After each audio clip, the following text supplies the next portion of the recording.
With deer season officially over, the Tennessee Wildlife Resources Agency is already getting ready for next season by seeking input from the public on hunting regulations.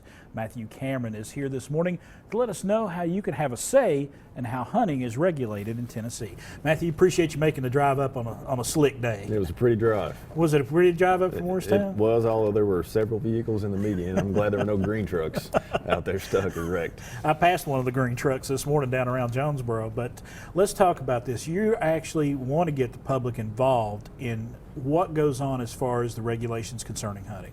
Yeah, every year we solicit public input on hunting regulations for the upcoming season. So, the 2016-17 season will be upon us before we know it, and we'd like to hear what hunters have to say, what they'd like to see change-wise, and a lot of what we get is usually revolved around deer, right, as you can imagine, and we need specific information, not more deer, bigger deer, better deer, whatever. Right. Tell us what you think, and all that does get considered, and it may actually be put up as a proposal for a regulation change. And this has happened before. Somebody's come forward with a good idea, and y'all have taken it to heart. We do. The hunters are the ones on the ground. They see the deer herds. It's hard for us to be out and inspect every county and get a good feel of what's going on other than the harvest numbers that we get in. So yeah, we need to hear from the guys that are out there and help us out. And deer season just finished up. Yes. How did it go this year? I mean, I know you probably don't even have numbers completely yet, but a good deer harvest this year. Yeah, it started out kind of slow, but it finished up really strong. I don't know if it was weather related. When the weather finally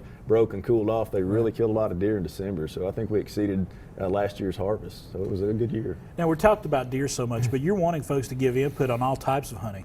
I mean, from small game all the way up, yeah, right? Small game to big game. We don't have a lot of small game hunters like we used to, squirrel and rabbit hunters and things like that. So we'd like to hear from those folks too. So yeah, send us your comments to twra.comment@tn.gov, or if you want to put them in the mail, you can send them to our Nashville address. It's P.O. Box 40747 in Nashville. And all that information can be found on your website. That's the easiest way to do it. Everything revolves around that web these days. So yeah, tnwildlife.org.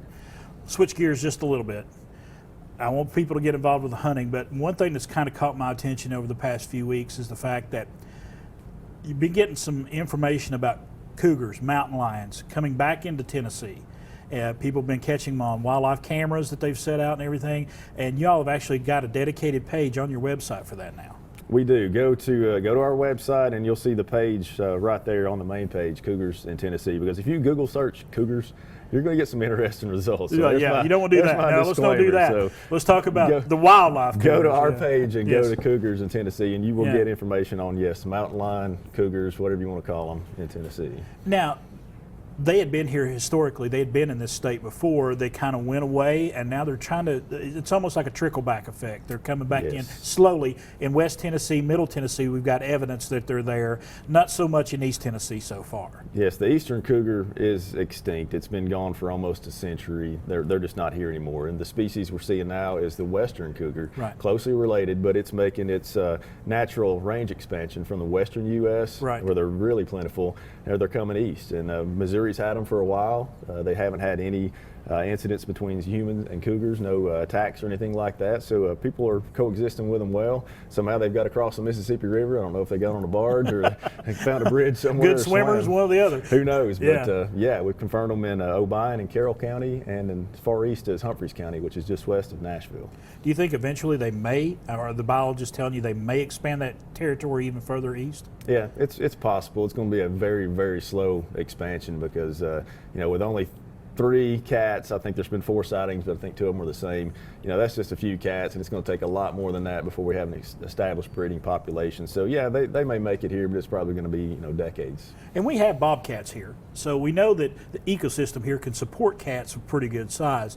Do you think that they could make a comeback here if they did increase that range? I think so. 60 Minutes did a special on mountain lions there in Southern California, and they actually showed one living in a crawl space under someone's house right there in suburbia. So they've got tracking collars on them. They know their movements. They're doing really well in and amongst people, so there's no reason that they wouldn't make it here. And personally, I find it fascinating. Oh, yeah. They're neat creatures, and I like wildlife in general. So to see them coming back is exciting for me. Probably not going to be to a lot of people, farmers, cattle, right, cattlemen, things like that. But we're hoping we can educate people, and that's what this page is set up to do. go there for information, contact us, and then hopefully we can learn together about this species. And real quickly, you do, if somebody does catch one on a game camera or something, you do want to see that video. You know, we do. Those pictures. Let me put a disclaimer out about that. You know, Yeah. we've got sightings of cougars almost daily for Right. years.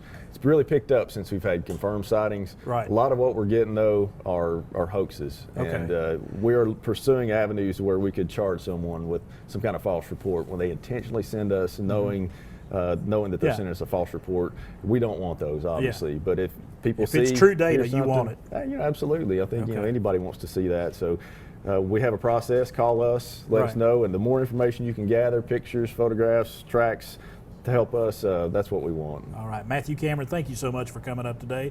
Really appreciate you out in this bad Thank you, weather. Chris. Folks, if you want to have some input into hunting regulations, if you do have a true sighting of a cougar, they want to hear about it. They want to hear about anything you got to say about wildlife in Tennessee there at TWRA.